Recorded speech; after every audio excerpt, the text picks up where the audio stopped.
अर्जुन, खुद को तलाशो, मुझे ढूंढो, मुझे मुक्त करो और तुम भी मुक्त हो जाओगे।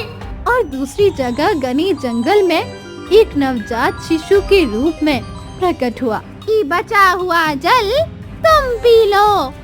अर्जुन ने तुरंत कलश उठाकर शेष जल पी लिया। रामू अपनी पत्नी बिंदिया के साथ घने जंगल में एक पुराने वृक्ष की लकड़ियां काट रहा था। रामू एक लकड़हारा था। वो जंगल में लकड़ियां काटता और उसकी पत्नी बिंदिया लकड़ियों का गट्ठर बनाने में उसकी मदद करती। दोनों आधी आधी लकड़ियां अपने सिर पर रखकर बाजार में बेचकर अपना पेट पालते थे। मुझे लगता है कि अब आपको भोजन कर लेना चाहिए। पिछले कई घंटे से आप लगातार लकड़ियां काट रहे हैं। आपका शरीर पसीने से नहा रहा है और चेहरे पर थकान भी दिखाई दे रही है। तुम सही कह रही हो। वहाँ सामने एक तालाब है, चलो वहीं बैठकर खाना खाते हैं। रामू अपनी पत्नी के साथ तालाब के किनारे आया और तालाब से हाथ मुंह धोकर खाना खाने के लिए बैठ गया। रामू ने जैसे ही पहला निवाला उठाया, उसके कानों में एक नवजात शिशु के रोने की आवाज गूंजी। अरे ये क्या? कुछ क्षण पहले तो यहाँ सन्नाटे के अलावा कुछ नहीं था। अचानक ये नवजात शिशु कहाँ से आ गया?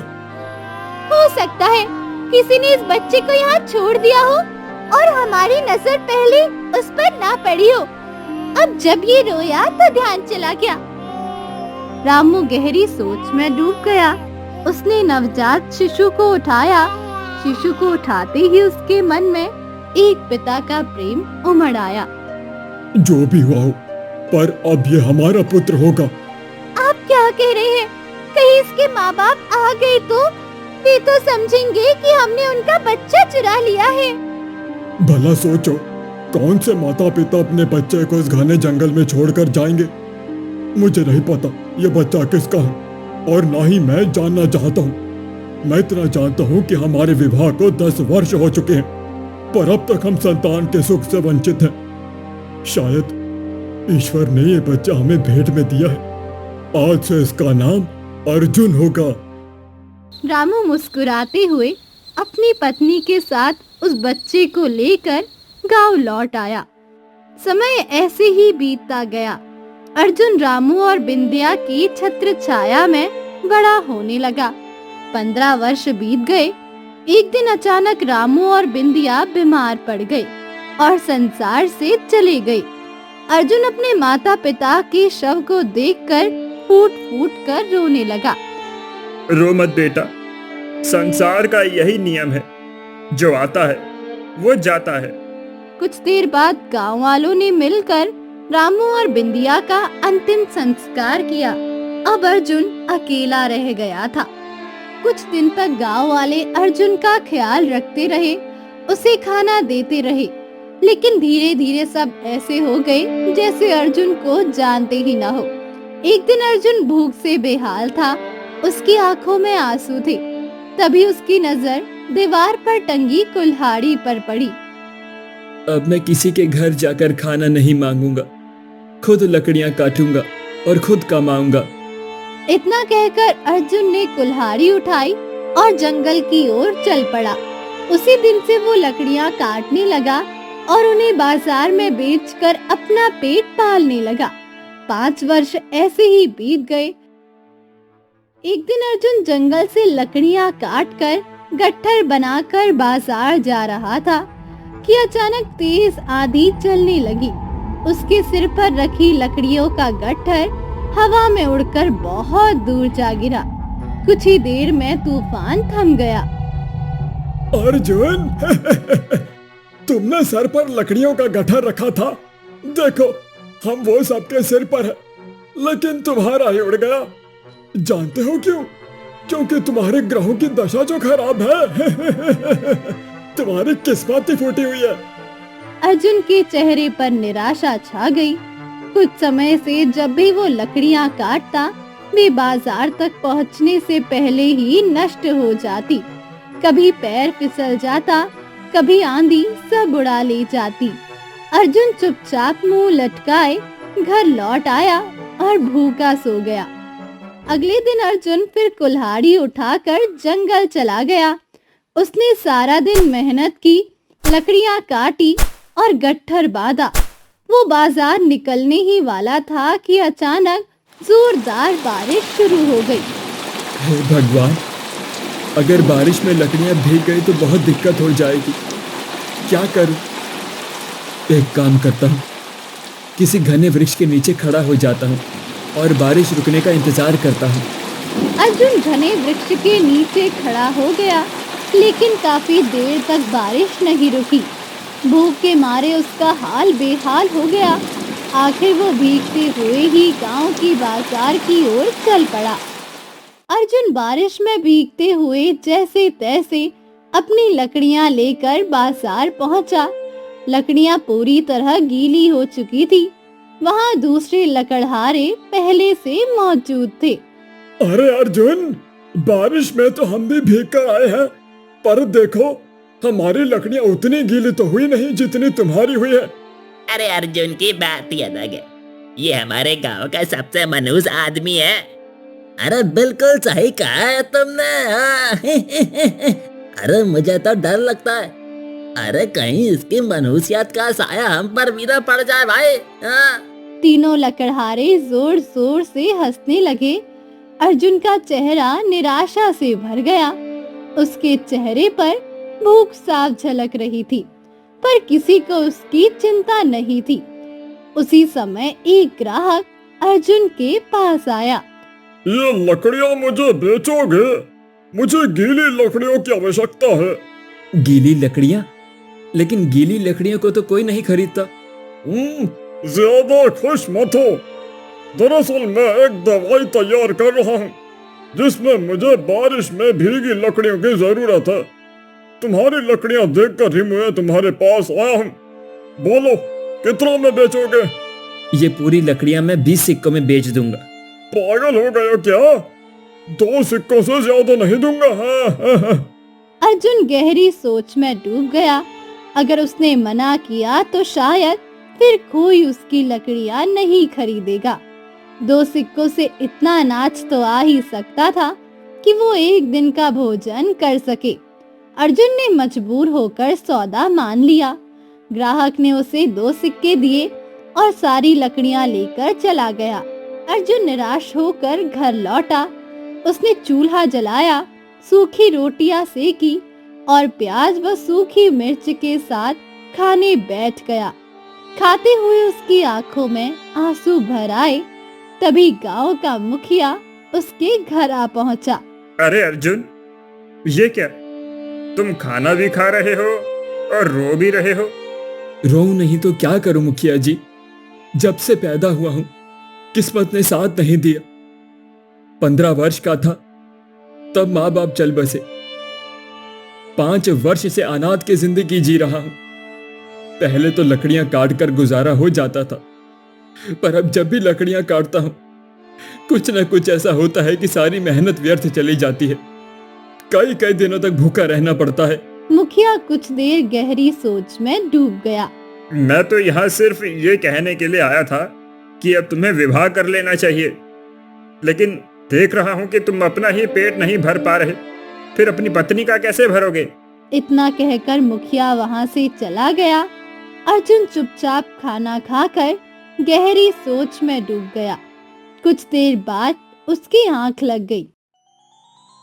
अगले ही पल अर्जुन ने अपने आप को किसी और जगह पाया। उसने चारों ओर देखा। वो किसी महल के अंदर खड़ा था। दीवारें सोने की थी और वातावरण में एक अद्भुत चमक फैली हुई थी। ये मैं कहाँ गया? वो चारों ओर ध्यान से देखने लगा। तभी उसके कानों में एक मधुर स्त्री स्वर गूंजा। आगे बढ़ो अर्जुन, आगे बढ़ो। अर्जुन चौंक गया। ना जाने क्यों उसके कदम अपने आप आगे बढ़ने लगे। कुछ ही क्षणों में वो राज दरबार पहुंचा। वहां सिंहासन पर एक अत्यंत सुंदर स्त्री बैठी थी, लेकिन उसका चेहरा दिखाई नहीं दे रहा था। अर्जुन, खुद को तलाशो, मुझे ढूंढो, मुझे मुक्त करो और तुम भी मुक्त हो जाओगे। तुम वो नहीं जो तुम अपने आप को समझते हो, तुम वो नहीं। अर्जुन, मुझे ढूंढो, मुझे।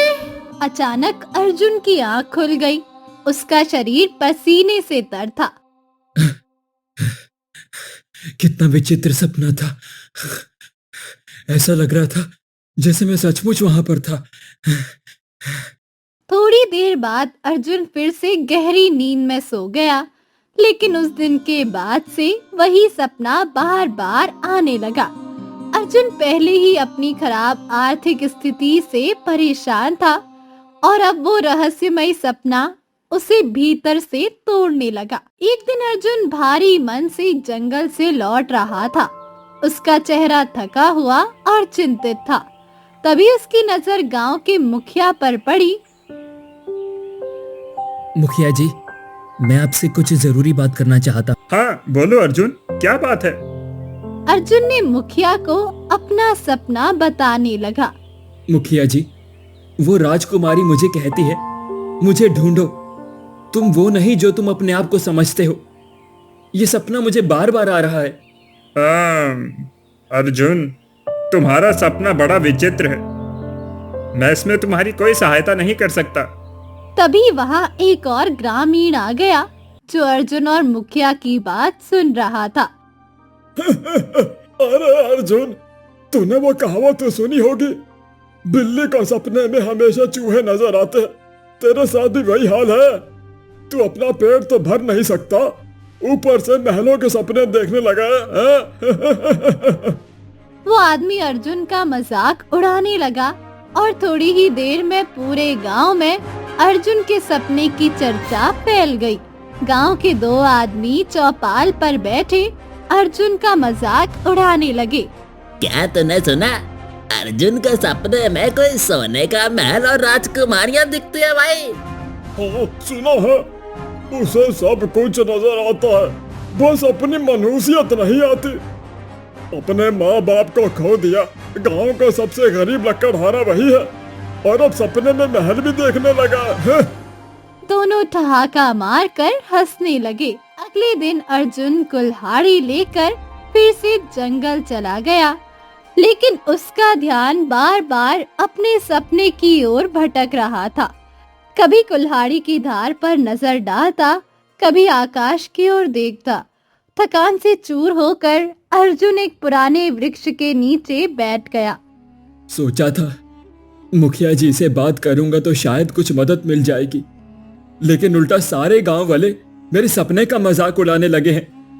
पहले से ही मेरी गरीबी का मजाक उड़ाते थे, अब तो सपना भी तमाशा बन गया है। सच में गरीब का जीवन कितना कठिन होता है।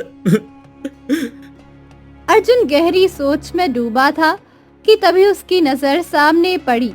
वहीं एक वृद्ध साधु वृक्ष के नीचे आंख बंद किए ध्यान मग्न बैठा था। क्यों ना मैं इस साधु को अपना सपना बताऊं, शायद ही मेरे सपने का अर्थ समझ सके। क्योंकि एक ही सपना बार बार आना कोई साधारण बात तो नहीं। अर्जुन धीरे धीरे साधु के पास पहुंचा। कदमों की आहट सुनकर साधु ने आंखें खोली। आखिरकार तुम आ ही गए। आपका क्या मतलब है, आ ही गए? क्या आप मुझे जानते हैं? साधु ने रहस्यमय नजरों से अर्जुन को देखा और शांत स्वर में पूछा, तुम्हारी परेशानी क्या है पुत्र? अर्जुन ने अपने सपने की सारी बात साधु को बताई। तुम्हारा सपना तुमसे बहुत कुछ कहना चाहता है, लेकिन उसके अर्थ को समझने के लिए तुम्हें एक यात्रा पर निकलना होगा। एक ऐसी यात्रा जो रहस्यमय और कठिन दोनों होगी। उसमें तुम्हें अनेक मुश्किलों का सामना करना पड़ेगा और हो सकता है कि तुम्हारी जान भी चली जाए। मैं अपने सपनों का अर्थ जानने के लिए किसी भी हद तक जाने को तैयार हूं। तो फिर इस दिशा की ओर मुड़ जाओ। बहुत दूर चलने के बाद तुम्हें घना जंगल मिलेगा। उस जंगल में आगे बढ़ते रहना, फिर तुम्हें कानों में एक आवाज टकराएगी। किसकी आवाज महाराज? जब तुम उसे देखोगे तो स्वयं जान जाओगे। हो सकता है वो दृश्य तुम्हारे लिए कल्पना से भी परे हो, पर उसे नियति समझकर स्वीकार करना, जो कहे वैसा ही करना और उसके साथ जाना। अर्जुन साधु की बताई दिशा में चल पड़ा। कई घंटों तक पैदल चलता रहा और अंततः एक घने जंगल के अंदर पहुंच गया, लेकिन उसने अपने कदम नहीं रोके। वो आगे और आगे बढ़ता चला गया। अर्जुन बहुत दूर तक चलता रहा। उसके पैर जवाब देने लगे थे, मगर उसने हार नहीं मानी। कुछ ही देर बाद उसकी थकान हावी हो गई और वो जमीन पर गिरकर बेहोश हो गया। काफी देर बाद जब अर्जुन को होश आया तो उसने देखा उसके सामने एक सुंदर मैना पक्षी बैठी थी। ये मैं कहाँ हूँ? अचानक वो मैना मनुष्य की आवाज में बोल उठी। तो आखिरकार तुम्हें सपने में वो दिखाई दे ही गई। तुम तो एक पक्षी हो, फिर मनुष्य की आवाज में कैसे बोल रही हो? समझ लो, मैं एक जादुई मैना हूँ जो मनुष्य की भाषा बोल सकती है। अब मेरे सवाल का जवाब दो, क्या तुम्हें सपने में वो दिखाई देने लगी? अर्जुन ये सुनकर सन्न रह गया। अचानक उसे साधु की बात याद आई। घने जंगल में तुम्हारे सामने एक ऐसा दृश्य आएगा जो तुम्हारी कल्पना से परे होगा। तुम किसकी बात कर रही हो?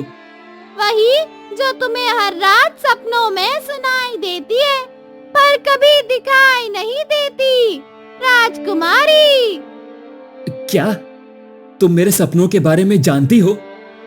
मैं तो तुम्हारे बारे में भी जानती हूँ और ये भी जानती हूँ कि तुम नहीं जानते कि तुम कौन हो।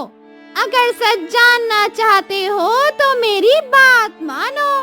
जहाँ मैं तुम्हें ले जाना चाहती हूँ वहाँ चलो। अपने सपने का पीछा करते हुए ही मैं यहाँ तक आया हूँ।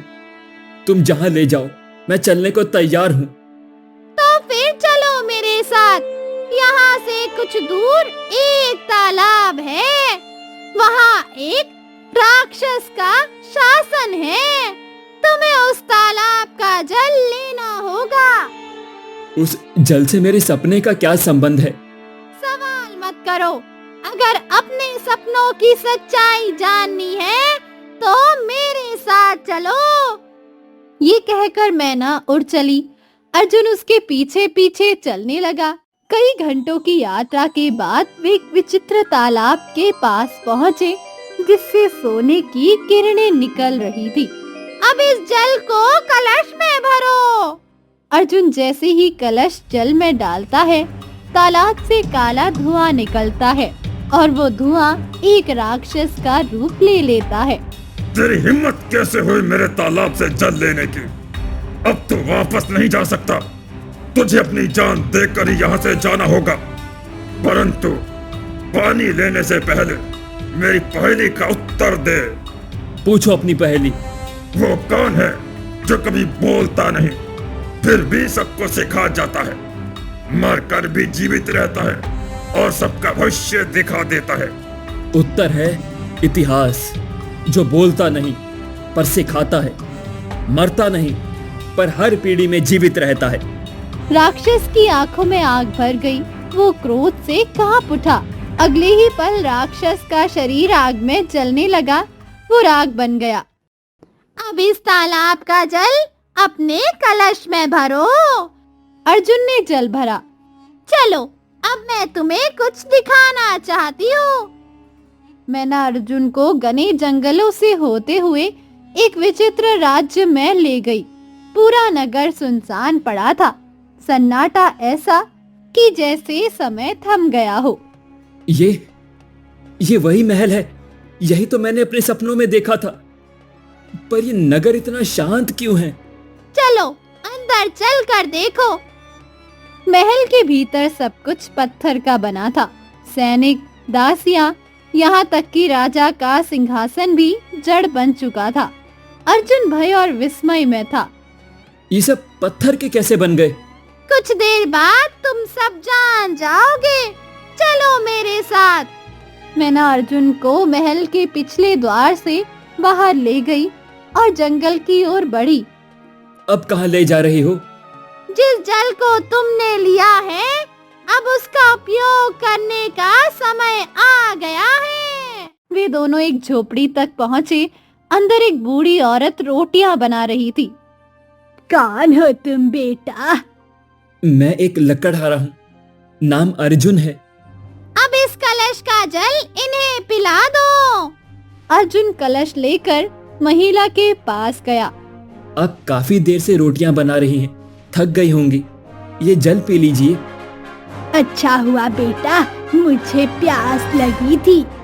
बूढ़ी औरत ने जैसे ही पानी पिया, अचानक वे बेसुध होकर झपक कर बेहोश हो गई। अर्जुन घबरा गया और मैना की ओर देखने लगा। अम्मा उठिए, बताइए क्या हुआ? घबराओ मत, बाकी बचा हुआ जल तुम पी लो। अर्जुन ने तुरंत कलश उठाकर शेष जल पी लिया।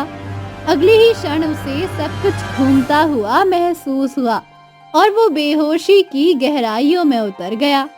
बेहोशी की गहराइयों में उसकी आंखों के सामने कुछ पुराने दृश्य चलचित्र की तरह चलने लगे, जो उसकी ही अतीत की यादों से जुड़े हुए थे। राजकुमार अर्जुन अपने पिता राजा विक्रम के साथ घने जंगल में शिकार पर था। वो और राजा विक्रम सुबह से शाम तक चले, पर किसी शिकार का पता न चल सका। पिताजी, मुझे नहीं लगता कि हमें यहाँ कोई शिकार मिलेगा। सुबह से लेकर शाम हो गई, पर अभी तक कोई शिकार दिखाई नहीं दिया। इतना कहते ही झाड़ियों से अचानक एक शेर निकला और राजा विक्रम पर हमला कर दिया। सब कुछ इतनी तेजी से हुआ कि सोचने का मौका ही नहीं मिला। तभी एक युवक तेजी से आया और शेर के सीने पर वार कर उसे गिरा दिया। शेर थोड़ी ही देर में मर गया। अगर तुम थोड़ी देर और आते तो ये शेर हमें नष्ट कर देता। तुमने हमारी जान बचाई है। तुम कौन हो? महाराज, मेरा नाम अशोक है। मैं इसी जंगल में अपनी बूढ़ी माँ के साथ रहता हूँ। कल तुम हमारे राज दरबार में आओ, मैं तुम्हें इनाम दूंगा। अशोक मुस्कुराकर चला गया। अशोक के जाने के बाद अर्जुन गुस्से से अपने पिता से बोला, पिताजी, मैंने आपसे कितनी बार कहा है, गरीबों से कम बात कीजिए और उन्हें मुंह कम लगाया करिए। अरे बकवास बंद करो अर्जुन। अगर तुम अपनी प्रजा के साथ ऐसे पेश आओगे तो अपना भविष्य खतरे में डाल दोगे। राजा विक्रम कुछ ही देर में महल लौट आए। राजकुमार अर्जुन अपनी पत्नी चंद्रलेखा के कक्ष में गया और सारी घटना उसे बताई। मुझे पिताजी का ये स्वभाव बिल्कुल पसंद नहीं आता। मुझे गरीबों से सख्त नफरत है। मुझे भी। तुम चिंता क्यों करते हो? आज नहीं तो कल तुम राज्य के राजा बनोगे। उसके बाद हमारी जो मर्जी होगी हम वही करेंगे। अगले दिन राज दरबार में अशोक आ पहुंचा। अशोक, तुमने हमारी जान बचाई है। ये सोने की माला स्वीकार करो और मैं एक ऐलान करता हूँ। आज से तुम हमारे महल में आया जाया करोगे। जब भी तुम्हें कुछ चाहिए होगा बेझिझक कह देना। अशोक मुस्कुराता हुआ महल से चला गया। अर्जुन उस दृश्य को देखते हुए चुप नहीं रह सका। उसके मन में ईर्ष्या उभर आई।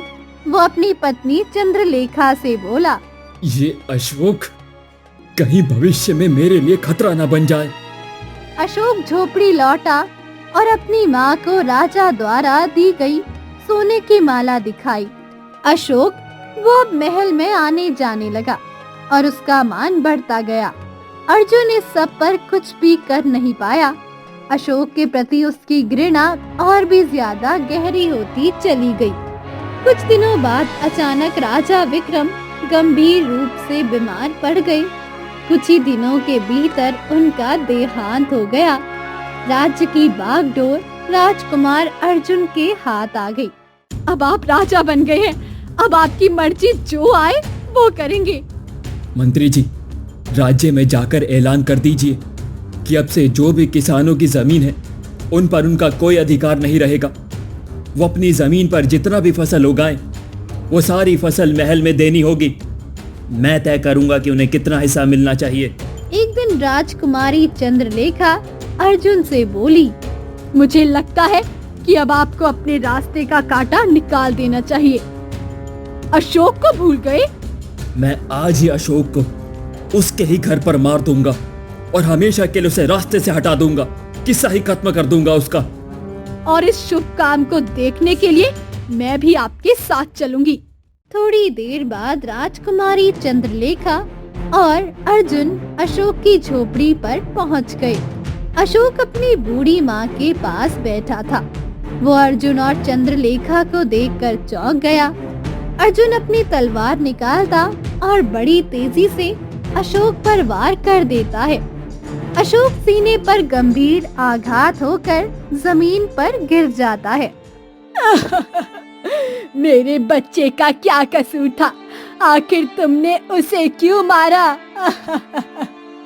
कोई कसूर नहीं था, पर भविष्य में वो मेरे लिए खतरा बन सकता था, इसीलिए मैंने अपने खतरे को हमेशा के लिए खत्म कर दिया। बूढ़ी औरत रोने लगी, फिर अचानक हंसने लगी और फिर से रोने लगी।